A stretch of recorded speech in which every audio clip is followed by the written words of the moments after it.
Good morning, ladies and gentlemen. How are you all? Fine, and you? Very good. तो मैं आपको सबको unmute कर देता हूँ। एक रिक्वेस्ट आएगी आपके पास अनम्यूट होने के लिए, तो आप अनम्यूट हो जाइए। और यदि आप डिस्ट्रैक्शन के पास है, कोई वीडियो आपके पास चल रहा है, कोई ऑडियो चल रहा है, तो आप म्यूट करें। और वीडियो कॉन्फ्रेंस करने की सबसे सही तरीका ये है, जो मैंने हेडफोन ले रखा है और माइक मेरे पास है जो हैंड्स फ्री है। अब मुझे मेरे हैंड्स को यूज़ करने की आवश्यकता नहीं है। आपके पास ब्लूटूथ बड्स वगैरह हो तो आप बड्स यूज कर सकते हैं, ताकि बाहर के लोग आपकी वॉइस से डिस्ट्रैक्ट नहीं हो। स्पोकन इंग्लिश सीखने के लिए हमें बोलना पड़ता है, और बोलते हैं तो कोई ना कोई डिस्टर्ब जरूर होता है। तो हमारा जो प्लेस का सिलेक्शन हो, वो ऐसी जगह हो जहाँ पीछे आपके दीवार हो और सामने आपके लाइट का सोर्स आ रहा हो, ताकि आपका चेहरा साफ दिखाई दे। और कैमरा, फोन जो है या फिर आपका लैपटॉप है, तो ये इस तरीके से आपका होना जरूरी है। इसको हम हॉरिजेंटल बोलते हैं। तो दो तरीके हो गए, एक है वर्टिकल और दूसरा है हॉरिजेंटल। तो आप हमेशा हॉरिजेंटल कैमरा रखें, जिससे क्या होता है कि आपकी जूम मीटिंग या गूगल मीट है, तो आपको सामने वाले की स्क्रीन फुल दिखाई देती है। आप यदि इस तरह से करते हो, तो जैसे मेरा यहाँ नोट दिखाई दे रहा है, इतनी दूर में आपको स्क्रीन दिखाई देती है, बाकी ब्लैक स्क्रीन आपकी हो जाती है। तो ये आपकी आंखों के लिए नुकसानदायक होता है। तो ये टिप्स एंड ट्रिक्स है। साइलेंट प्लेस हो, बैकग्राउंड पीछे सॉलिड हो, सामने से लाइट आ रही हो, और शांत वातावरण हो। और एक चीज़ और ध्यान रखनी होती है कि हमें बोलना है, प्रैक्टिस करनी है। तो आपको ये करना है कि आपको हेजिटेशन, शर्म, शंका होती है, तो वो लोग आपके सामने स्टार्टिंग में नहीं हो, धीरे धीरे धीरे धीरे अलग अलग रूल में करूँगा। तो फिर पॉइंट पे आ जाते हैं। जब भी लोगों से मिलते हैं तो कह देते हैं हाय, Hi. और हाय का जवाब होगा हेलो। Hello. और जब मैं पूछूं हाउ आर यू, तो आपको जवाब देना होता है आई Fine. Am fine, And you? And you? I am also fine. It sounds वाह। और जब भी मिलके खुशी होती है तो कहते हैं nice to meet you. good. Nice to meet you. हाँ, सामने वाला बोलेगा nice to meet you too. Nice to meet you too. Nice to meet you. Nice to meet you too. Very good. अब कभी कभी लोग इस एक सेंटेंस में कंफ्यूज हो जाते हैं। जब मिलते हैं तो बोलते हैं नाइस टू मीट यू, और जब बिछड़ते हैं तो बोलते हैं नाइस मीटिंग यू। क्या Nice to कहेंगे? meet you. Nice Nice to meet meeting you. तो अभी हम मिले हैं तो मैंने कहा है नाइस टू मीट यू, और जब हम nice to meet बिछड़ेंगे तो हम बोलेंगे nice meeting you. Am I right? meeting to you. Yes, you are absolutely right. Yes, you are absolutely right. तो देखिए, हम जो लोग हैं, आई एम, सामने वाला है I am. You are, You are. और गर्ल्स के लिए हम कहते हैं शी इज, He is. और बॉयज के लिए कहते हैं he is. He is. He is a boy, He is a boy. She is a girl, She is a girl. I am a student, I am a student. You are a trainer. You are a you are. जैसे ही अपना काम खत्म हुआ, that's all. क्या कहेंगे? That's all. That's all. Wow, your English is very good. Thank you, sir. Thank you, nice. sir. Now I am going to share my screen. मैं अपनी screen आपके साथ शेयर करना चाह रहा हूँ, और इस स्क्रीन में हम कुछ चीज़ें ऐसे लिखेंगे जो हमें समझ में आए, पढ़ने में आए। तो आज हम डे फोर्थ में बात कर रहे हैं।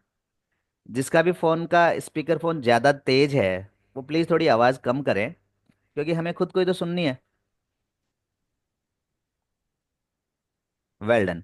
तो जैसे डे फोर्थ में आपका स्वागत है, you are most welcome to day fourth. 3 दिन तक दीपेंद्र सिंह इस पे नोट ना करें। सो आपको हमेशा अपने रजिस्टर में क्या लिख लेना है? सबसे पहले आपको यहाँ डे लिखना है, डे फोर्थ है। इधर हो सके तो आपको डेट लिखनी है, और डेट आज हो गई है 15th ऑफ फेब, तो इसको लिखेंगे 15th ऑफ फेब। और 2 लाइन अंडरलाइन के लिए आपने इधर कर दिया।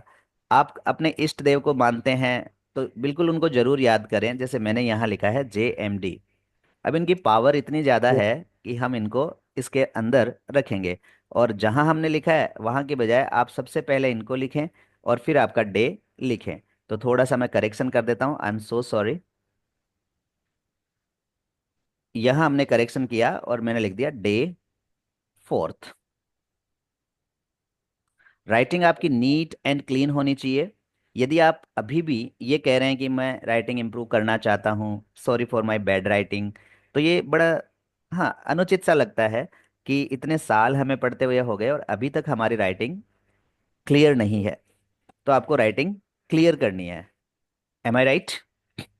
Yes, you are absolutely right. Very good. तो यहाँ हम आज सीखना चाह रहे हैं डू यू एक्शन। Action. क्या करना चाह रहे Do हैं? you have do you Do your action. action. मैं बार बार आपसे आग्रह कर रहा हूँ कि किसी की भी आवाज़ तेज है तो वो कम कर ले, क्योंकि मेरे पास वापस इको आ रही है, क्योंकि हमें खुद को ही तो सुनना है। की आवाज सुनी है? तो कम करो। आर्यन, एक मेरे वाला गेट भी बंद करो, वापस इको आ रही है। कम करो भाई। Thank you. सर आप बताओ इन चीज़ों को। डू यू एक्शन क्या कह रहे हैं? Do you have very good. तो आपको मेरे साथ साथ बोलना है डू यू एक्शन। reaction? आप अब तक कह रहे थे यस आई एक्शन, पर आज हम नो कहना सीखेंगे। No I don't action. क्या कहेंगे? No No, I don't. I don't Action. Action. Do you action? No I Do don't action. No, I no, I don't तो don't. सबसे action. पहले हमें करना है श्रग द शोल्डर्स, अपने शोल्डर्स को श्रग करना है। हाँ, थोड़े कंधे उचकाने हैं, इसको हम बोलते हैं श्रग द शोल्डर, और फिर गर्दन नॉड करनी है। No I don't action. क्या कहेंगे? No I don't action. I don't action. तो आपकी लैंग्वेज और आपकी बॉडी दोनों की दोनों सिंक हो रही है। तो बॉडी लैंग्वेज जब तक हमारी कंप्लीट नहीं होती है, अच्छी नहीं होती है, तब तक सीखने का आनंद नहीं आता। Am I right? Yes, you are Yeah, absolutely you right. are हाँ, चेहरे पे स्माइल होनी चाहिए, हाथ आपका सामने आना चाहिए। Yes you are absolutely right. क्या कहेंगे? Absolutely. you are absolutely right. Do you action? No I don't action.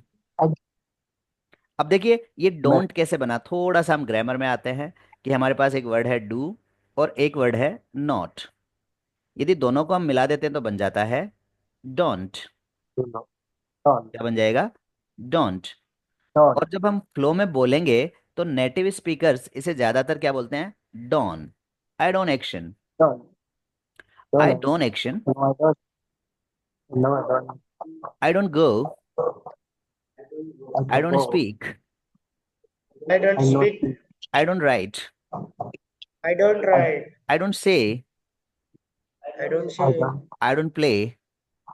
I don't play. I और don't कई बार मैं कह देता हूं कि do you play. do play. No, I हाँ, don't. No I don't play. क्या कहेंगे? No No, I No, don't I don't. play. I don't play. Do you offer the prayers? No, I no don't talk to you. I don't offer the prayers. तो ये छोटे छोटे जो चीज़ थी, अब इनको हम एक्शन कहते हैं। और लेसन प्लान में जैसे ही हमारे पास दिया हुआ है कि हमारे पास ये तीन एक्शन है। सबसे पहला एक्शन है थ्रो द गार्बेज। गार्बेज हम कचरे को कहते Throw the, हैं, और थ्रो का मतलब होता है फेंकना। सो सवाल क्या होगा? Do you throw the garbage? तो आप मना करेंगे no no, I don't throw the garbage. ऐसे ही मैंने पूछा do you tell a lie? No no, I I don't don't tell a tell. Lie. Do you get up late? No, I no don't get a I don't get up late. इस तरीके से हमें इन actions को लेना है। तो देखो पहला एक्शन में समझाते हैं। थ्रो, थ्रो मीन्स होता है फेंको या फेंकना। टेल, टेल मीन्स होता है बताना या बोलना। Tell a lie. सो मैंने पूछा do you tell a lie? तो मना करना है no No, I don't. I don't tell a lie. Do you get up late? No I don't get up late. Easy है। Yes it's a child's play. क्या कह रहे हैं? It's a It's a child's play. Child's play. Guys, Child. तो जब भी मैं आपसे कोई चीज पूछता हूं तो सबसे पहले आपको ग्रीट करता हूँ, हाय। क्या कहूंगा? Hello. hello. How are you? I I'm am fine, and fine, you? and you? I am also fine. It sounds It sound good. good. Wow your English is very good. Thank Thank you, you, sir. sir. Could I ask you one thing? Yes, Yes, you you can. can. Do you action? Yeah, no, No, I I don't. don't action. Do you throw the garbage? No, I don't throw the garbage. Do you tell a lie? No, I don't tell a lie. Do you listen to news? No, I don't listen the news. Very good. अब देखिए, जिन students को confidence बढ़ते जा रहा है वो आगे भी बोलना स्टार्ट करेंगे। तो हम दो किस्म के लोग हो जाते हैं जब बोलते हैं। तो एक तो वो जिनको हम बोलते हैं लीडर, और एक वो जिनको हम बोलते हैं फॉलोवर। कुछ ये सोचते हैं कि मुझे बोलना है और वो पहली बार में इम्प्रूव कर लेते हैं। और कुछ लोग सोचते हैं कि देखते हैं, एक बार लोग बोल लेते हैं, फिर हम कोशिश करेंगे, एक बार इनका हो जाए फिर हम कोशिश करेंगे। Am I right? Yes, you are Yes, absolutely right. Very good. I am, I am. You are, You no, are. You are. so I she is, say He is. he is boy. He is, He He is a is. boy. He is a boy. Very good. अब देखिए, धीरे धीरे जैसे जिन जिन ने अपने sentences आगे बढ़ाना start कर दिए हैं वो परफेक्शन की हद तक जा रहे हैं। और जो अभी भी सोच रहे हैं कि देखते हैं, तो वो धीरे धीरे देखते हैं में परफेक्ट होने लग जाएंगे। तो आपको जिस चीज़ में परफेक्ट होना है उसी की प्रैक्टिस स्टार्ट कर दीजिए। यदि आपको सुनना समझना है तो सुनने समझने की प्रैक्टिस आप कर रहे हैं। यदि आपको बोलना सीखना है तो बोलने के लिए तो बोलना पड़ेगा। Am I right? Yes, you are Yes, you are. absolutely right. Wow, what a confidence. Thank you, Thank क्या you, कहना है? Thank you. Thank you, sir. sir. हाँ, तो ये देखो, आपकी बॉडी लैंग्वेज, आपके एटिकेट्स जो इम्प्रूव हो रहे हैं उसी से हम आगे बढ़ रहे हैं। चलो, पॉइंट पे आते हैं तो बोलते हैं कम टू द पॉइंट। क्या कहेंगे? Come to the point. और जैसे ही पॉइंट पे आ जाते हैं तो बोलते हैं हियर वी गो। क्या कहेंगे? Here we go. तो मैंने कहा, do you throw the garbage? No, No. I don't throw the garbage. I क्या do कहेंगे? the garbage. Do you tell a lie? No, I don't tell I a lie. tell do a you get up lie. Late? I don't No, I get don't. the get up yet. Wow. अब मैंने कहा that's all. क्या कह दिया? That's all. हाँ, That's जैसे ही all. काम खत्म तो हमने कह दिया दैट्स ऑल। और ये All. भी कैसे बना? That is all. All is all. That is दोनों को हमने मिलाया तो बन गया दैट्स। That ऐसे ही हमने डू और नोट को मिलाया तो क्या बना साथियों? Don't. don't. डोंट। और डोंट को हमने बोला कितना? Don. I don't throw the garbage. No, I don't. I don't tell a lie. No, I don't get up late. I don't get up late. Keep it up. The more you will practise the no. More you will learn. Am I right? Yes, you are Yes, absolutely you are. right. जब हम मना कर रहे हैं, पर मैंने कल किया, ये काम कल किया था मैंने, but yesterday I action second form. क्या कहेंगे? Oh, but yesterday yesterday I I see the action garbage. Second form. Are you getting me? Yes. Yes, I get it. तो अब देखो, हमारे पास सबसे बड़ा चैलेंज आया कि ये सेकेंड फॉर्म क्या होती है। तो इस चीज को सीखने के लिए हम वापस ब्लैक बोर्ड पे आते हैं और ब्लैक बोर्ड पे हम देखते हैं कि ये वर्ब क्या है और इसकी फॉर्म क्या है। Let's start. कल हम बात कर रहे थे कि वर्ब एक्शन को कहते हैं। Verb is an action. इसको हम दो भागों में डिवाइड Yes, करते हैं, तो इंग्लिश में कहेंगे verb is divided into two parts. Two part. The first one is main verb Main verb, and the second one helping verb. Is auxiliary. auxiliary. Yeah, it's you. Auxiliary verb. अब देखिए, the question arises here, what is main verb? क्या कहेंगे? The question arises here, What is yes, the the member? Question arises here, what is main verb? हाँ, What is the member? दोनों हाथों को free रखें और बोलें, the question arises here, The The question question is arises here. here. What is what is main verb? well, सो जो verb है वही मेन वर्ब है। तो अभी जैसे मोटरोला एज 50 और दीपेंद्र सिंह, आप अपने फ़ोन को हॉरिजेंटल पकड़ने की कोशिश करें। ये जो आपने वर्टिकल पकड़ रखा है इसको ऐसे करें, यस। अब देखिए, पूरा निखार और वीडियो कॉन्फ्रेंसिंग का आनंद आ रहा है। So there are two types of the verb. The first one is main verb and the second one is auxiliary verb. The question arises here, what is main verb? एक बार बोलिए, the question arises here, The question arises here. What is main verb? What so is main main verb? Verb and verb are equal. आप verb को main verb कह सकते हैं। Verb is an action, verb is an action. Now the question arises, what is auxiliary verb? Now the question arises here, what is auxiliary verb? Are you getting my point? Yes. Yes, I am getting. Auxiliary means helping. क्या होगी? Helping. The verb which helps another verb is called a helping verb. A verb which helps another verb is called a helping verb. ऐसी verb जो दूसरी verb की मदद करे उसी को हम हेल्पिंग वर्ब कहते हैं। Auxiliary verb is divided into two parts. The first one is primary auxiliaries, and the second one is secondary auxiliaries. Easy? Primary auxiliaries को आजकल हम हेल्पिंग वर्ब कहते हैं, तो हम कहेंगे primary auxiliaries are called helping verb nowadays, and secondary auxiliary is called modal auxiliaries. Secondary auxiliary is called modal auxiliary.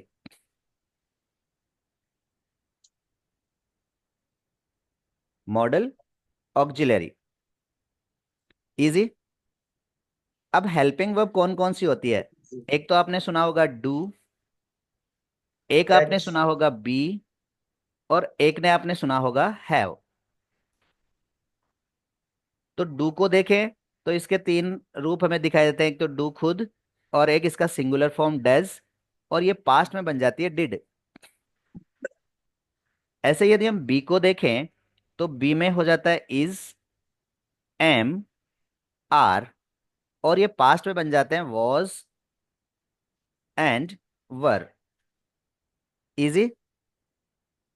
It is इसी easy. तरीके से हैव, तो एक तो खुद हैव, और इसका सिंगुलर फॉर्म होता है हैज, और इसका पास्ट फॉर्म होता है हैड। और कभी कभी आप बी की फॉर्म को बीन के रूप में भी देखते हैं, पर वो ऑक्सिलरी न करके साथ आने वाली ऑक्सिलरी बन जाती है। तो ये हम गिने तो 1 2 3 4 5 6 7 8 9 10 11, तो ये टोटल 11 ऑक्सिलरीज आर देयर। अब हम बात करते हैं मॉडल ऑक्सिलरीज की।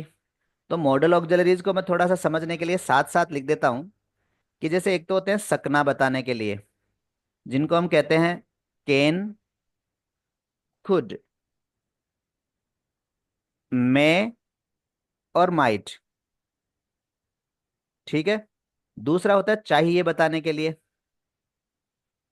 जिसके लिए हम लेते हैं सबसे पहले मस्ट को, मस्ट के बाद में शुड को, शुड के बाद में हम लेते हैं और टू को। एक हमारे पास होता है सजेशन देने के लिए, सजेशन देने के लिए। तो सजेशन में हम सबसे पहले लेते हैं शुड को, जिसमें चाहिए, सॉरी, चाहिए और सजेशन हमने ले लिया। सजेशन के बाद में आता है फ्यूचर बताने के लिए, फ्यूचर। तो फ्यूचर में हम क्या करते हैं? विल को काम में लेते हैं, और विल जैसा ही एक Shall. है शैल को हम काम में लेते हैं। वुड को हम काम में लेते हैं, और वुड के जैसे ही हम फिर से शुड को काम में लेते हैं। Should. तीन मार्जिनल ऑक्सिलरीज होती है जो वर्ब का काम भी करती है और मॉडल ऑक्सिलरीज का भी काम करती है। ये कौन कौन सी होती है? एक तो यूज्ड टू, दूसरा होता है डेयर, और तीसरा होता है नीड। ये तीन चीजें होती है। तो यूज टू का मतलब किया करता था, डेयर का मतलब होता है साहस होना या हिम्मत होना, नीड का मतलब आवश्यकता होना। तो ये हमारे मॉडल्स कहलाते हैं या मॉडल ऑक्सिलरीज कहलाते हैं। एक्चुअली हुए क्या, हेल्पिंग वर्ब या फिर ऑक्सिलरी वर्ब, और ऑक्सिलरी से जाते हैं तो वर्ब, तो ये वर्ब ही कहलाते हैं। वर्ब जो दूसरी वर्ब की हेल्प करती है उसको ऑक्सिलरी वर्ब कहते हैं। Auxiliary is divided into two parts, primary and secondary. और secondary. प्राइमरी में हमने देखा कि बी, डू और हैव, और सेकेंडरी में ये जो 13 मॉडल्स है ये हमने काउंट किए। अब देखते हैं कि इनका काम क्या होता है। तो सबसे पहले हम बात करते हैं प्राइमरी ऑक्सिलरीज की। जो प्राइमरी ऑक्सिलरीज है वो हमें बताएगी टाइम, वो हमें बताएगी टेंस, वो हमें बताएगी नंबर, वो हमें बताएगी पर्सन, और वो हमें बताएगी केस। इन 5 चीजों की जो जानकारी देती है वो होती है प्राइमरी या फिर हेल्पिंग वर्ब। अब देखो कैसे बताती है ये हमें टाइम, टेंस, पर्सन, नंबर। जैसे मान लीजिए आपने इज कहीं यूज किया, तो इज हमें टाइम बता रही है प्रेजेंट, टेंस हमें बता रही है या तो सिंपल या कंटिन्यूअस, नंबर हमें बता रही है सिंगुलर क्योंकि ये सिंगुलर के लिए काम में ली जाती है, और पर्सन हमें बता रही है फर्स्ट पर्सन। अब ये फर्स्ट पर्सन के लिए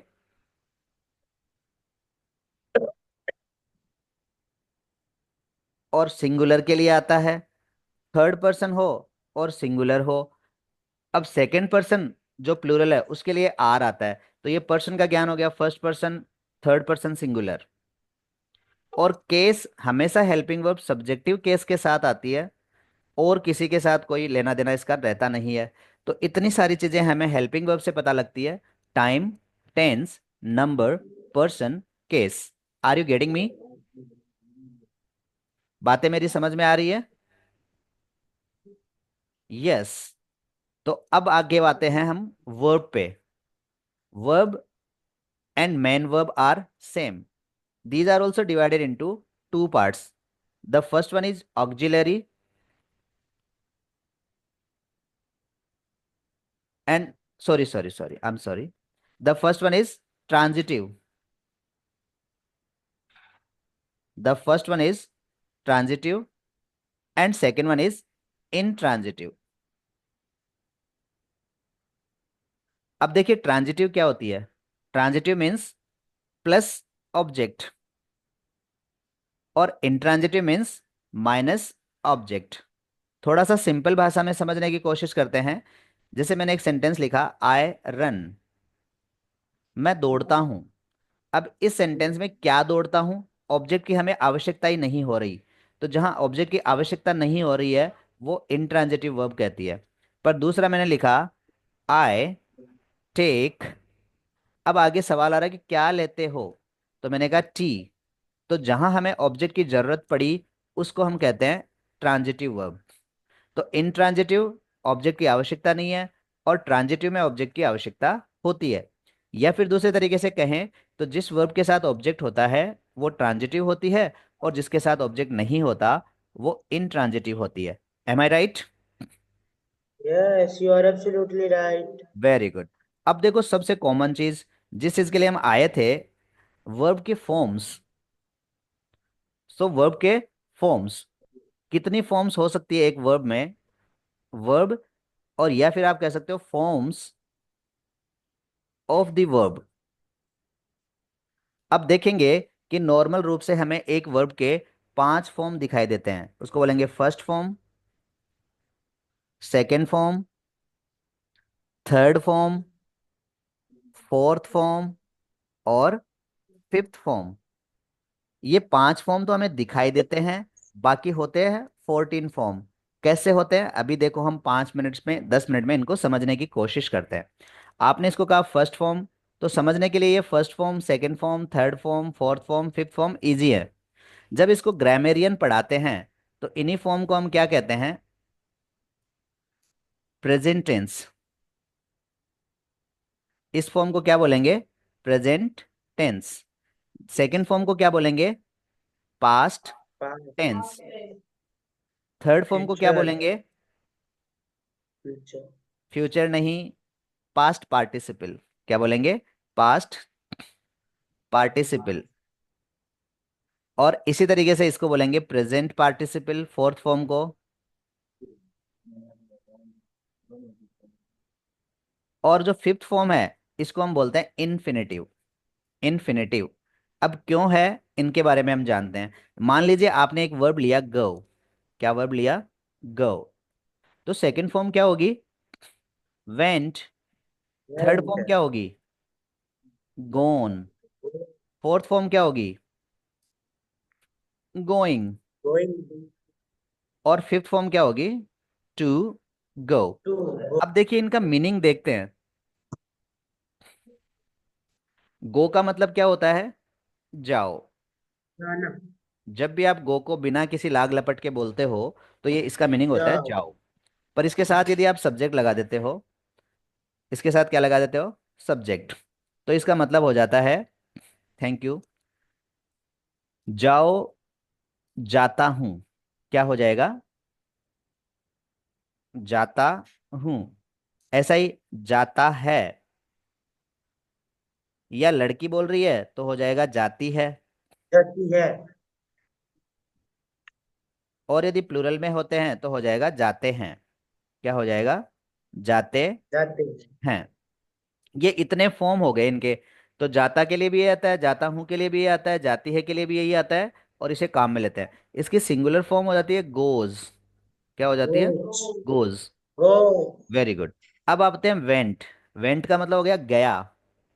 गया, दूसरा मतलब हो गया गया था। तीसरा जाता था। चौथा जाया करता था। गया, तो करता था, हिंदी में जितने भी ये वर्ड है, अब जाता था, जाती थी, जाते थे भी हो सकता है। तो हिंदी के जितने भी वर्ड बोलेंगे, गया, गया था, जाता था, जाया करता था, उसके लिए वेंट काम में लेना पड़ेगा। और आज जो हम पढ़ रहे हैं वही पास्ट टेंस पढ़ रहे हैं और सेकंड फॉर्म पढ़ रहे हैं। अब हम आगे चलते हैं। गोन। गोन का मतलब क्या हो गया?